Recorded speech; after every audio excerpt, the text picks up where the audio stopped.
ಬಹಳಷ್ಟು ವರ್ಷಗಳ ಕನಸು ಕೊನೆಗೂ ಸಹಿತ ನನಸಾಗುವಂತಹ ಗಳಿಗೆ ಈಗಾಗಲೇ ಬಂದಾಗಿದೆ. ನಾನು ಅಯೋಧ್ಯೆಯ ರಾಮ ಮಂದಿರದ ಆವರಣದ ಒಳಗಡೆ ಇದ್ದೀನಿ. ದೇವಸ್ಥಾನವನ್ನು ನೋಡೋದಕ್ಕೆ ಎರಡು ಕಣ್ಣು ಸಹಿತ ಸಾಲ್ತಾ ಇಲ್ಲ. ಅಷ್ಟರ ಮಟ್ಟಿಗಿನ ವೈಭೋಗ, ಅಷ್ಟರ ಮಟ್ಟಿಗಿನ ಸುಂದರತೆ, ಅಷ್ಟರ ಮಟ್ಟಿಗಿನ ಭಕ್ತಿ ಭಾವ ತುಂಬಿ ಬರುವಂತಹ ಜಾಗ ಇದು. ಯಾಕಂದ್ರೆ 500 ವರ್ಷಗಳ ಹೋರಾಟದ ಪ್ರತಿಫಲ ಈ ಒಂದು ದೇವಸ್ಥಾನ.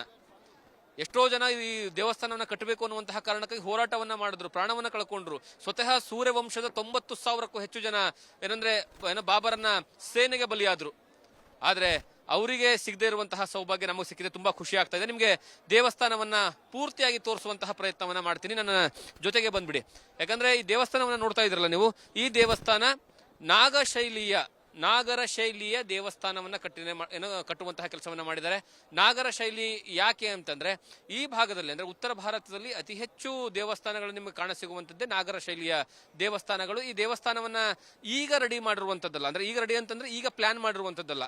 1992ರಲ್ಲಿ ಯಾವಾಗ ಬಾಬ್ರಿ ಮಸೀದಿಯನ್ನ ಪೂರ್ತಿಯಾಗಿ ಕೆಡುತ್ತಾರಲ್ಲ, ಡಿಸೆಂಬರ್ 6ನೇ ತಾರೀಕು, ಅದಾದ ಮೇಲೆ ಗುಜರಾತ್ ಮೂಲದ ಒಬ್ಬ ಶಿಲ್ಪಿಯಿಂದ ಈ ಒಂದು ದೇವಸ್ಥಾನವನ್ನ ವಿನ್ಯಾಸ ಮಾಡೋದಕ್ಕೆ ಇನ್ನೂ ಕೋರ್ಟಲ್ಲಿ ಕೇಸ್ ನಡೀತಾ ಇರುತ್ತೆ. ಕೋರ್ಟಲ್ಲಿ ಕೇಸ್ ನಡೀತಾ ಇರಬೇಕಾದಂತಹ ಸಂದರ್ಭದಲ್ಲೇ ಈ ಒಂದು ದೇವಸ್ಥಾನದ ನೀಲನಕ್ಷೆ ರೆಡಿ ಆಗ್ಬಿಡುತ್ತೆ. ಈ ನೀಲನಕ್ಷೆ ರೆಡಿ ಆಗೋದು ಒಂದು ಇಂಟ್ರೆಸ್ಟಿಂಗ್ ಸ್ಟೋರಿ ಇದೆ. ಆ ಇಂಟ್ರೆಸ್ಟಿಂಗ್ ಸ್ಟೋರಿ ಏನು ಅಂದ್ರೆ, ಈಗ ಒಟ್ಟು 3 ನೀಲನಕ್ಷೆಗಳನ್ನು ರೆಡಿ ಮಾಡ್ತಾರೆ. ಕೊನೆಗೆ ಅಂತಿಮವಾಗಿ ಹರಿದ್ವಾರದಲ್ಲಿ ನಡೆಯುವಂತಹ ಕುಂಭಮೇಳದಲ್ಲಿ ಕರ್ಕೊಂಡು ಹೋಗಿ ಅಲ್ಲಿ ಸ್ವಾದುಗಳ ಸಮ್ಮುಖದಲ್ಲಿ ಯಾವ ನೀಲನಕ್ಷೆ ಅಂತಿಮಗೊಳಿಸಬೇಕು ಅನ್ನುವಂಥದ್ದನ್ನ ನಿರ್ಧಾರವನ್ನ ಮಾಡ್ತಾರೆ. ಕೊನೆಗೆ ನಿರ್ಧಾರ ಆಗುವಂಥದ್ದು ಈಗ ನೀವು ನೋಡ್ತಾ ಇರುವಂತಹ ಭವ್ಯವಾದ ರಾಮ ಮಂದಿರದ ನೀಲನಕ್ಷೆ.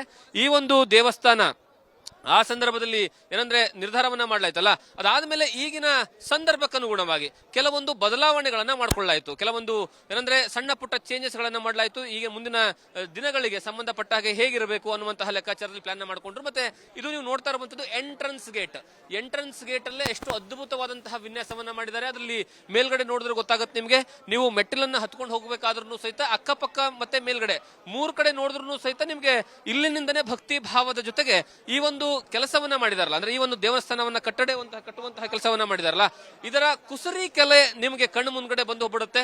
ಎಷ್ಟು ಅದ್ಭುತವಾದಂತಹ ವಿನ್ಯಾಸವನ್ನ ಮಾಡಿದ್ದಾರೆ ಅನ್ನುವಂಥದ್ದು ಏನಂದ್ರೆ ಎಂತವರಿಗೂ ಸಹಿತ ಮೂಕ ವಿಸ್ಮಿತ ಮಾಡುವಂತಹ ಕೆಲಸವನ್ನ ಮಾಡುತ್ತೆ.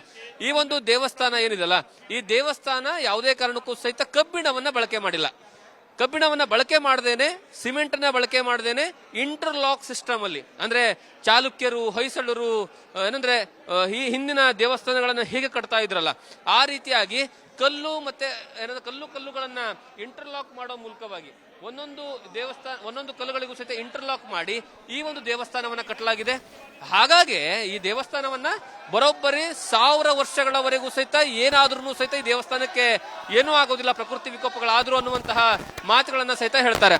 ಮತ್ತೆ ಅದ್ರ ಜೊತೆಗೆ ನೀವು ಎಂಟ್ರಿ ಆಗಬೇಕಾದ್ರೆ ಒಟ್ಟು 3 ಮಂಟಪಗಳನ್ನ ದಾಟಿ ನೀವು 4ನೇ ಬಾಗಿಲಿಗೆ ಏನು ಹೋಗ್ತಿರಲ್ಲ, ಅವಾಗ ನಿಮ್ಗೆ ಒಂದು ಅದ್ಭುತವಾದಂತಹ ದೇವರ ಮೂರ್ತಿ ನೋಡುವಂತಹ ಸೌಭಾಗ್ಯ. ಮತ್ತು ಅದ್ರ ಜೊತೆಗೆ ಇಲ್ಲಿ ಇದು ಟಿವಿಗಳನ್ನ ಹಾಕಿದ್ದಾರೆ. ಯಾಕಂದ್ರೆ ನೀವು ಎಂಟ್ರಿಯಲ್ಲಿ ಹೋಗ್ಬೇಕಾದಂತಹ ಸಂದರ್ಭದಲ್ಲೇ ದೇವರ ಪೂಜೆಗಳನ್ನ, ದೇವರ ಮೂರ್ತಿಯನ್ನ, ದೇವರನ್ನ ನೋಡುವಂತಹ ಒಂದು ಅವಕಾಶ ಸಿಗ್ಲಿ ಅನ್ನುವಂತಹ ಕಾರಣಕ್ಕಾಗಿ ಈ ರೀತಿಯಾದಂತಹ ವ್ಯವಸ್ಥೆನ ಮಾಡಿದ್ದಾರೆ. ಮತ್ತೆ ನೀವು ಕಲ್ಲುಗಳನ್ನ ನೋಡ್ತಾ ಹೋದ್ರೆ ಆಂಜನೇಯ ಇಲ್ಲದೆ ಇರುವಂತಹ ರಾಮನ ದೇವಸ್ಥಾನ ಎಲ್ಲೂ ಸಿಗೋದೇ ಇಲ್ಲ ನಿಮ್ಗೆ. ಯಾಕಂದ್ರೆ ರಾಮನ ಭಂಟ ಈ ಆಂಜನೇಯನನ್ನ ಮೊದಲನೇ ಬಾರಿಗೆ ಕಂಬಗಳಲ್ಲಿ ನೋಡಿ ಸಿಗ್ತದೆ. ಮತ್ತೆ ಆಂಜನೇಯನ ಮತ್ತೊಂದು ಏನಂದ್ರೆ ಶೈಲಿ, ಮತ್ತೊಂದು ಭಂಗಿ, ಆ ಒಂದು ಭಂಗಿಯನ್ನ ಸಹಿತ ನೋಡುವಂತಹ ಸೌಭಾಗ್ಯ ನಿಮ್ಗೆ ಸಿಗುತ್ತೆ. ಮತ್ತೆ ಅದ್ರ ಜೊತೆಗೆ ಕೆಳಗಡೆ ನೀವು ನೋಡಿದ್ರೆ ಈ ಒಂದು ಖಾಲಿ ಇರುವಂತಹ ಜಾಗಗಳು ಕಾಣಿಸ್ತವೆ. ಈ ಖಾಲಿ ಇರುವಂತಹ ಜಾಗ ಯಾಕೆ ಹಿಂಗ್ ಬಿಟ್ಟರು ಅಂತ ನೀವು ಪ್ರಶ್ನೆ ಮಾಡಬಹುದು. ಈ ಖಾಲಿ ಬಿಟ್ಟಿರುವಂತಹ ಜಾಗದಲ್ಲಿ ಮುಂದಿನ ದಿನಗಳಲ್ಲಿ ಕೆತ್ತನೆ ಆಗುತ್ತೆ. ಅದ್ಭುತವಾದಂತಹ ಏನಂದ್ರೆ ಇದೇ ರೀತಿಯಾದಂತಹ ಇಲ್ಲಿ ಯಾವ ರೀತಿಯಾಗಿ ಮೂರ್ತಿ ನೋಡ್ತಾ ಇದ್ರಲ್ಲ ನೀವು, ಅದೇ ರೀತಿಯಾದಂತಹ ಮೂರ್ತಿಗಳನ್ನ ಕೆತ್ತುವಂತಹ ಕೆಲಸವನ್ನ ಮಾಡ್ತಾರೆ. ಮತ್ತೆ ಅದರ ಜೊತೆಗೆ ನಿಮ್ಗೆ ಒಳಗಡೆ ಕರ್ಕೊಂಡು ಹೋಗ್ತೀನಿ. ಈ ದೇವಸ್ಥಾನ ಯಾವ ರೀತಿಯಾದಂತಹ ವಿನ್ಯಾಸ ಇದೆ ಅಂದ್ರೆ, ನೆಲ ಮಹಡಿ ಆದ್ಮೇಲೆ ಮೊದಲನೇ ಮಹಡಿ ಆದ್ಮೇಲೆ 2ನೇ ಮಹಡಿ. ಮೊದಲನೇ ಮಹಡಿ ನೆಲಮಹಡಿಯಲ್ಲಿ ರಾಮಲಲ್ಲ 5 ವರ್ಷದ ರಾಮಲಲ್ಲ ಏನಂದ್ರೆ ವಿರಾಜಮಾನರಾಗಿದ್ರೆ, ಮೊದಲನೇ ಮಹಡಿಯಲ್ಲಿ ಇಡೀ ರಾಜ್ಯ ದರ್ಬಾರ್ ಬರುತ್ತೆ. ಅಂದ್ರೆ ಶ್ರೀರಾಮಚಂದ್ರನ ಏನಂದ್ರೆ ಪತ್ನಿ ಸೀತೆ, ತಮ್ಮಂದಿರು ಲಕ್ಷ್ಮಣ, ಭರತ, ಶತ್ರುಘ್ನ, ಮತ್ತೆ ಅದರ ಜೊತೆಗೆ ಹನುಮಂತ, ಇಡೀ ವೈಭೋಗ ಇರುವಂತದ್ದು ಮೊದಲನೇ ಮಹಡಿಯಲ್ಲಿ. ಆ ಮೊದಲನೇ ಮಹಡಿಯಲ್ಲಿ ಹೋದ ತಕ್ಷಣ ನಿಮ್ಗೆ ಒಂದು ರಾಜ್ಯ ದರ್ಬಾರ್ ಹೇಗೆ ಕಾಣಿಸುತ್ತಲ್ಲ, ಆ ರೀತಿಯಾದಂತಹ ರಾಜ್ಯ ದರ್ಬಾರ್ ನಿಮ್ಗೆ ಫೀಲ್ ಆಗ್ತಾ ಹೋಗುತ್ತೆ.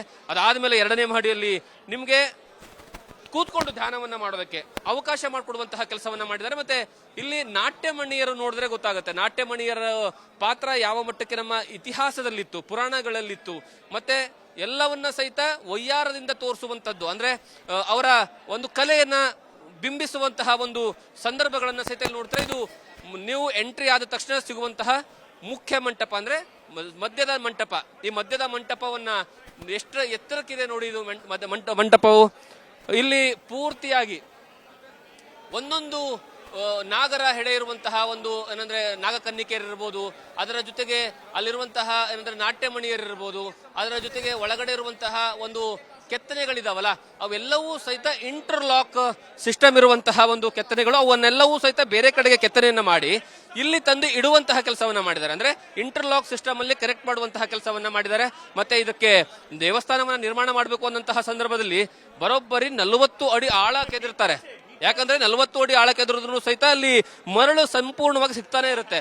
ಅದಾದ್ಮೇಲೆ 40 ಅಡಿಗೆ ನಿಲ್ಲಿಸ್ತಾರೆ. ಅದಾದ್ಮೇಲೆ ಗರ್ಭಗುಡಿಯ ಭಾಗ ಏನಿದೆ ಅಲ್ಲ, ಗರ್ಭಗುಡಿ ಕಾಣಿಸುವಂತಹ ಭಾಗ, ಆ ಭಾಗ 45 ಅಡಿಗಳಷ್ಟು ಏನಂದ್ರೆ ಕೆಳಗಡೆ ಆಳವನ್ನ ತೆಗಿತಾರೆ. ಮತ್ತೆ ಅದ್ರ ಜೊತೆಗೆ ನೀವು ನೋಡ್ತಾ ಇದ್ರಲ್ಲ ಈ ಬಾಗಿಲು, ಇದು ಬಾಗಿಲು ನಮ್ಮ ಪಕ್ಕದ ರಾಜ್ಯ ಮಹಾರಾಷ್ಟ್ರದಿಂದ ಏನಂದ್ರೆ ಕೆತ್ತನೆ ಬಂದಿರತಕ್ಕಂತಹ ಒಂದು ಕಟ್ಟಿಗೆ, ಅದರಿಂದ ಕೆತ್ತನೆ ಆಗಿದೆ. ಅದಕ್ಕೆ ದಕ್ಷಿಣ ಭಾರತದ ಬಹಳಷ್ಟು ಜನರ ಏನಂದ್ರೆ ಸಾಥ್ ಇದೆ. ಯಾಕೆ ದಕ್ಷಿಣ ಭಾರತ ಅಂತ ಹೇಳ್ತೀನಿ ಗೊತ್ತಾ? ಇದನ್ನ ಕಟ್ಟಿಗೆ ಇರುವಂತದ್ದು ಮಹಾರಾಷ್ಟ್ರದ ಆದ್ರೆ ಕೆತ್ತಿರುವಂತವ್ರು ತಮಿಳುನಾಡದವರು, ಅದನ್ನ ಕಾಂಟ್ರಾಕ್ಟ್ ತಗೊಂಡಿದ್ದು ಹೈದರಾಬಾದ್ನವರು, ಅಂದ್ರೆ ತೆಲಂಗಾಣ ಕೆಲಸವನ್ನ ಮಾಡಿದ್ದಾರೆ. ಮತ್ತೆ ಅದ್ರ ಜೊತೆಗೆ ಕನ್ನಡಿಗರ ವಿಚಾರ, ಕರ್ನಾಟಕದ ವಿಚಾರ ಹೇಳಲೇಬೇಕು. ಈ ದೇವಸ್ಥಾನದ ಕೊಡುಗೆ ಏನು ಅಂತ ಅದರ ಜೊತೆಗೆ ನೀವು ನೋಡ್ತಾ ಇದ್ರಲ್ಲ, ಈ ನೋಡ್ತಾ ಇರುವಂತಹ ಸ್ಥಳ ಮೊದಲನೇ ಮಹಡಿ. ಈ ಮೊದಲನೇ ಮಹಡಿ ಇನ್ನೂವರೆಗೂ ಸಹಿತ ಪೂರ್ತಿಯಾಗಿ ಕಂಪ್ಲೀಟ್ ಆಗಿಲ್ಲ. ಇದು ಪೂರ್ತಿಯಾಗಿ ಕಂಪ್ಲೀಟ್ ಆಗಿ ಕನಿಷ್ಠ ಪಕ್ಷ ಇನ್ನು 2 ವರ್ಷಗಳ ಕಾಲ ಆದರೂ ಬೇಕು ಅನ್ನುವಂತಹ ಮಾತನ್ನ ಹೇಳಿದ್ದಾರೆ. ಅದ್ರ ಜೊತೆಗೆ ಈಗ ಒಳಗಡೆ ಇನ್ನೂವರೆಗೂ ವರ್ಕ್ ನಡೀತಾ ಇದೆ.